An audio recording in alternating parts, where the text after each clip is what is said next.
Topic is about what is research. Research है क्या? ठीक है, तो यहाँ पे जिस तरह आप लोगों के सामने एक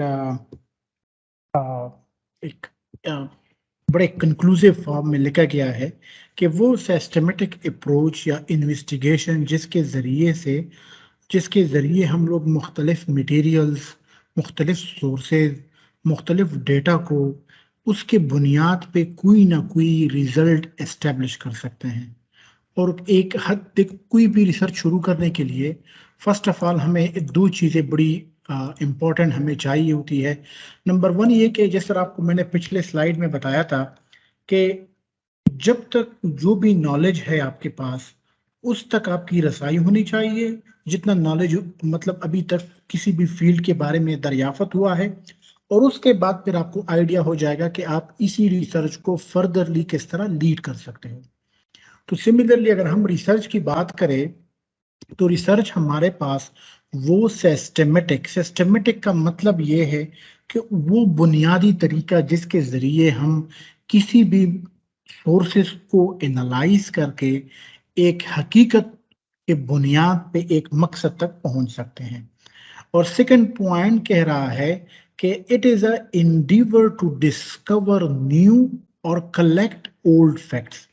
जिस तरह मैंने पहले भी कहा था कि रिसर्च शुरू करने के लिए आपको सबसे पहले जो हम लोग प्रैक्टिस कराते हैं लिटरेचर रिव्यू की। लिटरेचर रिव्यू अभी आप लोग इंशाल्लाह अगले क्लास में सीखोगे, नेक्स्ट क्लासेस में।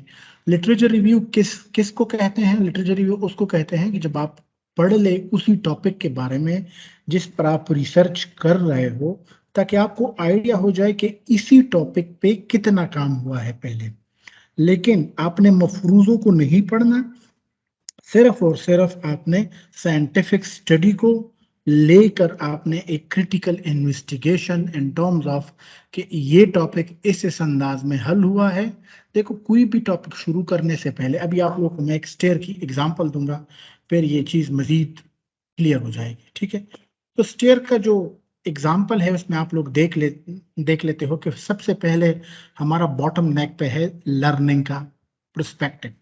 आपको चीजें लर्न करनी चाहिए, सीखनी चाहिए। अब सीख कहाँ से आती है, इल्म कहाँ से मिलता है? वो यूजुअली किताबों से, जरीदों से, रिसर्च आर्टिकल से, मैगजीन से और वगैरह वगैरह चीजों से।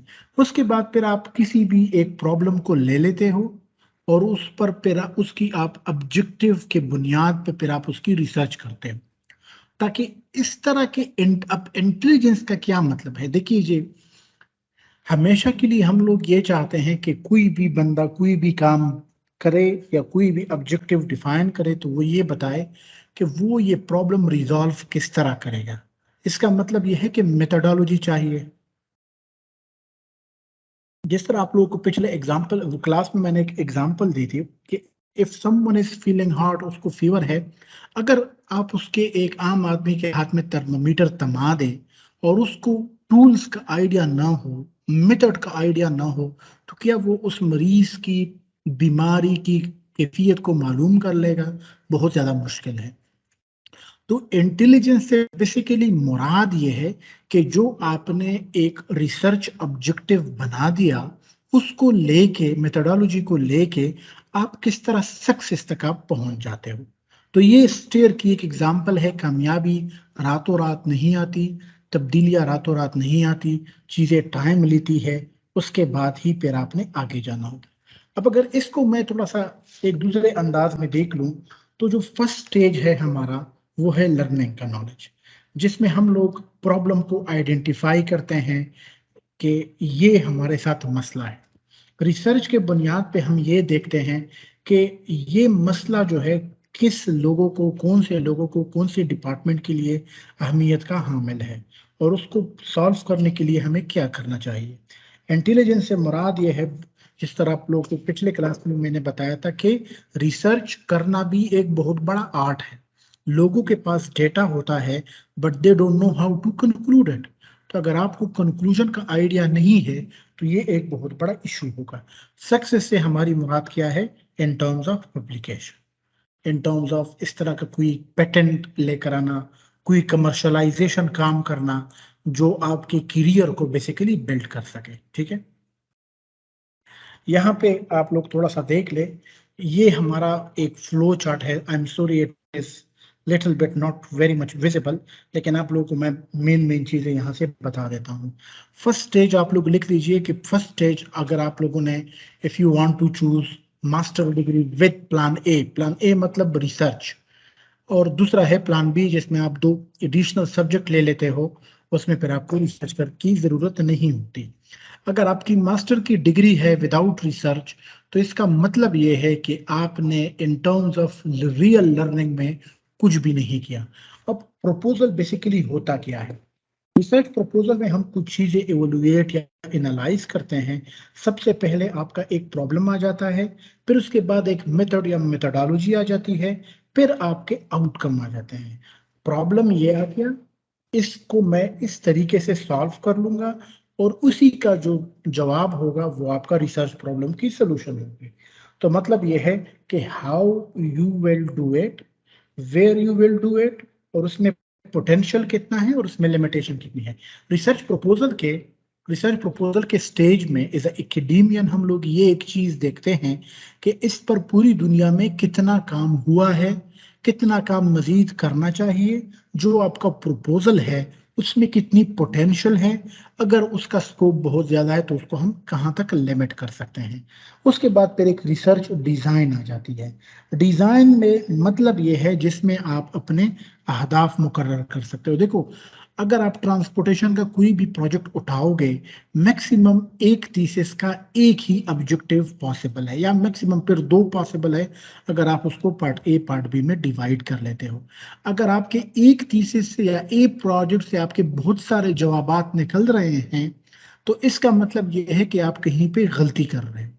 तो रिसर्च डिजाइन के स्टेज में जो पॉइंट नंबर 2 है, इसमें आपको मेक श्योर करना चाहिए कि आपके पोटेंशियल, आपके लिमिटेशन जो हो, वो ऐसे अंदाज में आप उनको डिफाइन करें ताकि उनकी प्रैक्टिकल पॉसिबिलिटी, उनको प्रैक्टिकली करना, ये सारी चीजें जो है ये फिर पॉसिबल हो।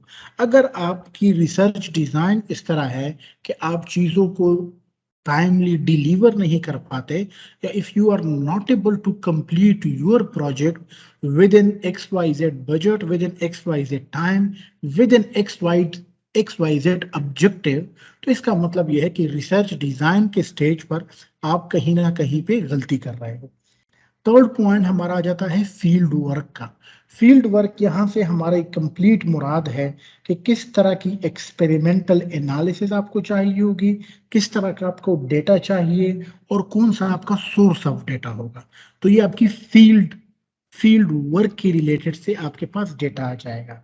उसके बाद फिर आ जाता है डेटा एनालिसिस, मेथड, मेथडोलॉजी या डेटा एनालिसिस। अगर आपके पास रॉ फॉर्म में डेटा है, फॉर एग्जांपल प्राइमरी डेटा है या कोई भी सेकेंडरी डेटा है, जिसमें आपने इंटरव्यू की है, जिसमें आपने लोगों से क्वेश्चनियर फिल किए हैं, जिसमें आपने लोगों से सर्वे की है, कोई भी चार्ट, उसकी बुनियाद पे आप एक डेटा आपको मिला है फील्ड वर्क का, या फिर फील्ड वर्क में आपने कोई एक्सपेरिमेंटल काम किया हुआ है, तो वो डेटा एनालिसिस आप किस तरह लेके चलते हो कि हाँ।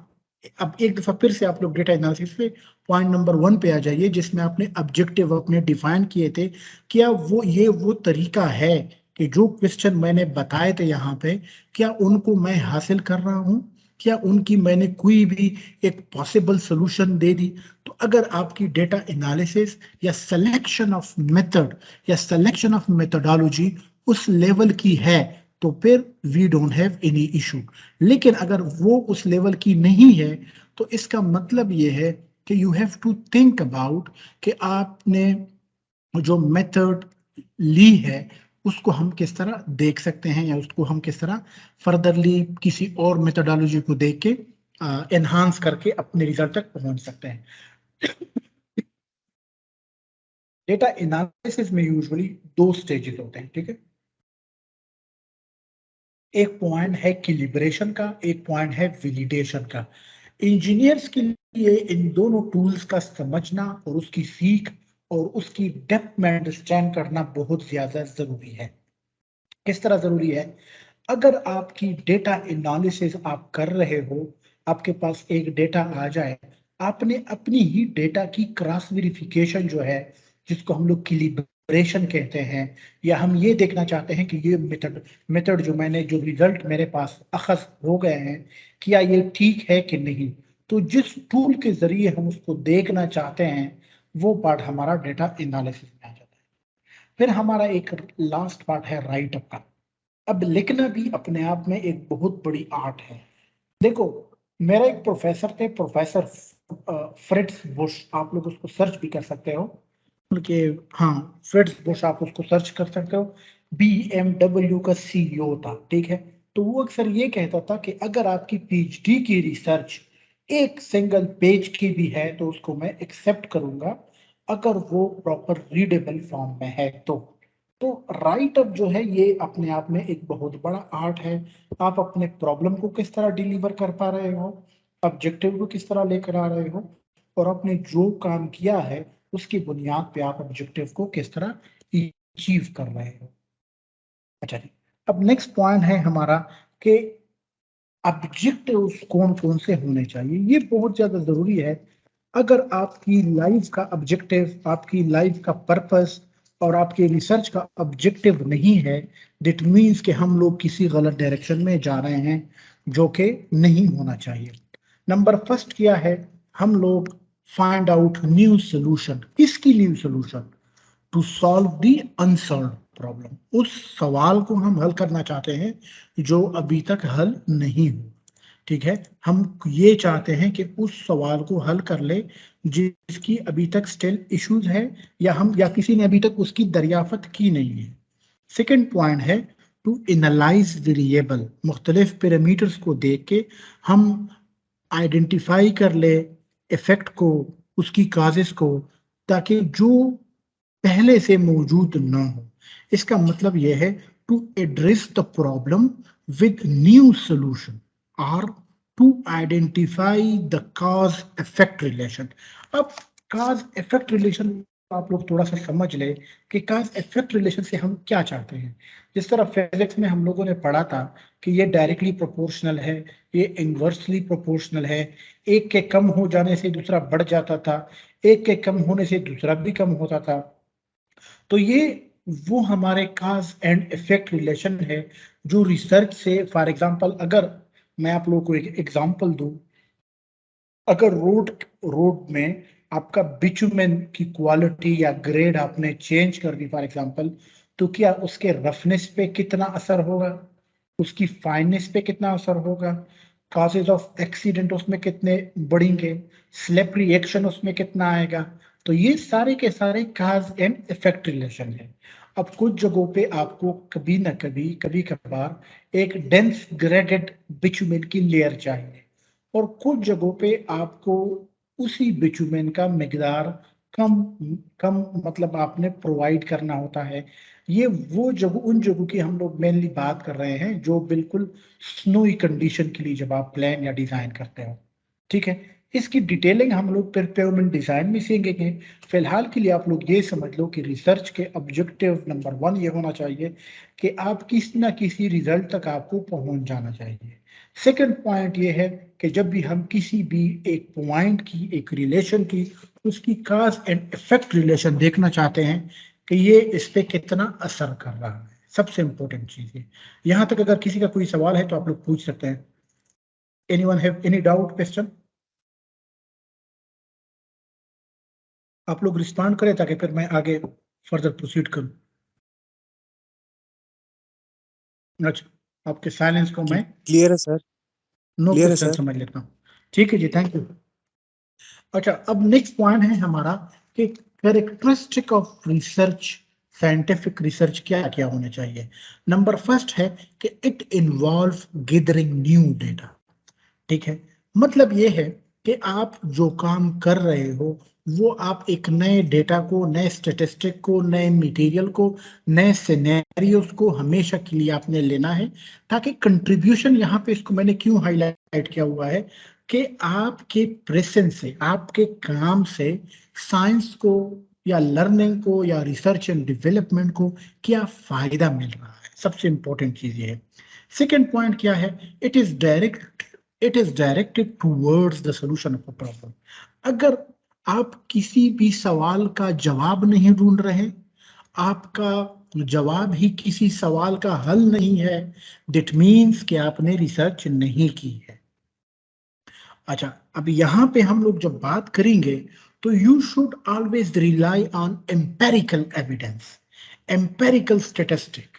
एम्पेरिकल स्टेटिस्टिक का मतलब क्या है? एम्पेरिकल, जहां पे आपकी conclusion should not be philosophical, जो आप लोगों को मैं बार बार कह रहा हूं वो ख्याली पलाव, उसकी रिसर्च में कोई जगह नहीं होती।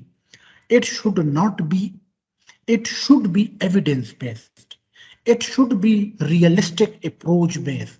आप जो कह रहे हो कि यहाँ पे फॉर एग्जांपल जब एक हेवी लोड पड़ जाता है और आपकी सॉइल स्टेट वीक है तो आपकी स्ट्रेसेस और स्ट्रेन इतने बढ़ जाते हैं और आपके फेल्योर के चांसेस इतने मजीद बढ़ जाते हैं, तो इसकी आपके पास कोई एक स्टेटिस्टिक होनी चाहिए, आपके पास मफरूजे इसके नहीं होने चाहिए।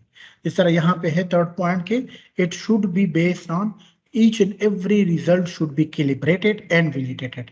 एक दफा फिर से आप लोग समझ ले, कैलिब्रेशन की जब हम बात करते हैं तो हम ये कहते हैं कि क्या इसको, is it possible to achieve, और हम जब वैलिडेशन की बात करते हैं 2 + 2 = 4, is it possible to reach to 4 by solving the same problem through any other methodology. अगर उसका और आपका रिजल्ट सेम आ रहा है that means that your work is validated. अगर सेम नहीं आ रहा दैट मीन्स कि आपकी काम की वैलिडेशन और कोलैबोरेशन जो है वो थोड़ी सी मुश्किल से हो रही है। Then you need to be quite conscious कि वो किस तरह आप इसको लेकर आ सकते हैं।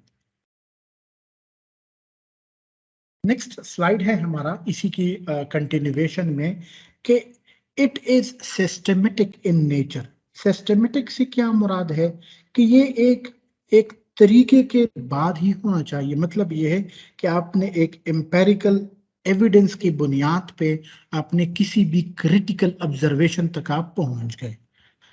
क्रिटिकल ऑब्जर्वेशन लेके, एम्पेरिकल एविडेंस लेके क्रिटिकल ऑब्जर्वेशन तक आप पहुंच गए। ठीक है,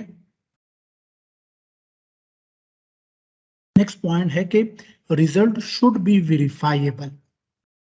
आपके जो भी रिजल्ट है, if anyone would like to refer it to the repeatability to find the result, so that could be verified by other researcher। Verifiable का या वेरिफिकेशन का या वैलिडेशन का मकसद बेसिकली यही है कि जब उसको हम रिपीट कर लेते हैं तो उससे हमें सेम रिजल्ट मिलने चाहिए। लास्ट पॉइंट है कि every step is taken to ensure validity of procedure, tools and conclusion. ठीक है, तो मतलब research tries to eliminate personal feelings, bias feelings, religious affiliation, cultural affiliation. So each and every your result should lead it towards the calibrated and validated conclusive remarks। ये overall आपकी research के characteristic होने चाहिए। I hope कि अभी आप लोगों का आइडिया थोड़ा सा क्लियर हो गया होगा। यहाँ तक अगर कोई सवाल नहीं है तो फिर मैं नेक्स्ट जाता हूँ। अब सवाल ये है कि रिसर्च मतलब कौन सी चीजें हैं जो रिसर्च नहीं है, व्हाट इज नॉट रिसर्च। ठीक है, किसी भी डिवाइस को इस्तेमाल करना, सॉफ्टवेयर को, या राइटिंग अ रिपोर्ट, मतलब यह है कि वो टाइप ऑफ डेटा जब आप इस्तेमाल कर रहे हो, चाहे वो प्राइमरी हो, चाहे वो डिजाइन हो, चाहे वो सेकेंडरी हो, चाहे वो मतलब ये है कि आप डिवाइस इस्तेमाल करें, आप सॉफ्टवेयर इस्तेमाल कर ले, आप एक रिपोर्ट ले ले, लेकिन पूरी की पूरी उसकी बुनियाद पे आप काम ना करें। अगर आप एक सॉफ्टवेयर इस्तेमाल कर रहे हो तो मेक श्योर कि आपकी सॉफ्टवेयर में फिर वैलिडेशन, कैलिब्रेशन की और इसके साथ साथ एक दूसरा सॉफ्टवेयर भी होना चाहिए जो आपके काम को एक कंक्लूसिव तमहीद बांध सके। इसका ये मतलब नहीं है कि डिवाइस को, सॉफ्टवेयर को या मुख्तलिफ प्रोजेक्ट्स को इस्तेमाल करना रिसर्च नहीं है, लेकिन उसकी बुनियाद पर 100% अपने रिजल्ट प्रेजेंट करना ये चीज जो है ये थोड़ी सी खतरनाक है, जिसके बारे में आपको बार बार सोचना चाहिए। नेक्स्ट हमारा पॉइंट है जो बहुत ज्यादा इंपॉर्टेंट है कि what is research methodology. Research methodology को जब भी हम लोग डिफाइन करते हैं तो ये एक हाईली इंटेलेक्चुअल ह्यूमन एक्टिविटी है, जिसमें हम इन्वेस्टिगेट करते हैं नेचर्स को, और कोई भी मैटर जो इस अंदाज में आ जाए, जिस तरह हम लोगों ने पहले भी इसकी मतलब काफी सारी तमहीद बांधी हुई है कि रिसर्च और मेथोडोलॉजी में हम करते क्या है, कलेक्शन ऑफ डेटा होती है, एनालाइज होती है, ऑब्जेक्टिव हम ले लेते हैं, किसी भी प्रॉब्लम को सॉल्व करने का हमें एक तरीका आ जाना चाहिए, और उसकी बुनियाद पे हम किसी ना किसी कंक्लूसिव रिमार्क्स तक हमें पहुंच जाना चाहिए। ठीक है, तो इसमें ये सारी चीजें हैं कि वो इस अंदाज से हो जिसमें हम कलेक्शन भी कर सके, एनालिसिस भी हो, और उसको हम इंटरप्रिटिंग फॉर्म में भी ले आए। अच्छा, तो रिसर्च जो है, जब भी हम लोग रिसर्च करते हैं तो it is all about addressing an issue और आस्किंग और आंसरिंग ए क्वेश्चन और सॉल्विंग अ प्रॉब्लम। अब हर एक रिसर्च प्रोजेक्ट में हम प्रॉब्लम को सॉल्व मतलब किसी एक्सपेरिमेंटल मेथड से नहीं कर सकते। बहुत सारी फील्ड्स हैं मैनेजमेंट के, इंग्लिश लिंग्विस्टिक के, आर्ट एंड डिजाइन के, वगैरह वगैरह, जिसमें इनोवेशन जो होती है वो उसी प्रोजेक्ट के अंदर ही होती है। तो इसका मतलब ये है कि वो कौन से इश्यूज होते हैं जिनको आप आइडेंटिफाई करके रिसर्च के बयान करके उसी से फिर आप रिसर्च एक्सप्रेशन कर लेते हो। आइडेंटिफाई इन इशू, क्वेश्चन और प्रॉब्लम, और हमें किस तरह के सोल्यूशन तक हम लोग पहुंच सकते हैं, और आपका जो राइट अप है उसको हम लोग सबमिट करके किस तरह असेसमेंट उसकी आ सकती है। ये एक बहुत ज़्यादा इम्पोर्टेंट स्लाइड है जो कि मैं यूजुअली चाहता हूँ कि हर एक स्टूडेंट को आइडिया होना चाहिए कि रिसर्च मेथड में और रिसर्च मेथडोलॉजी में फ़र्क क्या है। बेसिकली रिसर्च मेथड जो है, ठीक है, अगर आप लोग थोड़े से जिस तरह मैंने पहले लेक्चर में भी कहा था कि जब हम मेथड की बात करते हैं तो मेथड आम से अल्फाज में the way through which knowledge is gained aims to give work plan. तो मेथड में हम लोग क्या करते हैं कि जिसके जरिए कोई भी नॉलेज हमारे पास आ जाए और जिसके जरिए हम हल करने की कोशिश करते हैं। ठीक है, मेथडोलॉजी की जब हम बात करते हैं तो ये वो एक सिस्टमेटिक अप्रोच है जिसके जरिए हम प्रॉब्लम को रिजॉल्व करते हैं। मेथड जो है मेथड टूल है, और मेथडोलॉजी जो है ये एक काइंड ऑफ रिसर्च मेथड है जिसके जरिए हम किसी भी पार्टिकुलर प्रॉब्लम की एनालिसिस, उसका रिजल्ट हम लोग देखना चाहते हैं। मेथड में हमारे पास डेटा कलेक्शन होती है और एनालिसिस होती है, और मेथडोलॉजी जो है ये यूजुअली थ्योरेटिकल और फिलोसॉफिकल अप्रोच दोनों को मिला के ही काम करती है। तो इसका मतलब क्या हुआ कि रिसर्च मेथड जो है आप यहाँ पे भी देख सकते हो, to discover solution to a research problem, और मेथडोलॉजी जो है वो to apply correct procedure to determine solution. अब यहाँ पे इसको थोड़ा सा मैंने एक डिफरेंट अंदाज में भी एक्सप्लेन किया हुआ है इसी से लेकर कि रिसर्च मेथोडोलॉजी जो है वो थ्योरेटिकल या फिलोसॉफिकल पोजीशनिंग ऑफ स्टडी होती है, और रिसर्च मेथड जो है ये हमारे पास इज अ डूइंग पार्ट है, जिसमें हम लोग क्या काम करते हैं, सैम्पलिंग करते हैं, सेटिंग करते हैं, और उसकी डेटा कलेक्शन और एनालिसिस करते हैं। ठीक है, सिमिलरली मेथड जो है ये एक रिसर्च टूल है, और मेथडोलॉजी उसी को करने का एक तरीका है। रिसर्च मेथड जो है वो एक खास रिसर्चर के मेथडोलॉजी के मुताबिक उसकी एफिशिएंटली उसको सॉल्व किस तरह करना है वो हम लोग मेथड में सीखते हैं। और मेथडोलॉजी जो है वो एक बहुत बड़ा एक काइंड ऑफ, आप इसको कह दो कि रिसर्च मेथड वो हथियार है जो किसी भी कारपेंटर, मजदूर, लेबर, वर्कफोर्स, तरखान उसके औजार होने चाहिए, और मेथडोलॉजी जिसके जरिए वो बंदा वो काम कर ले।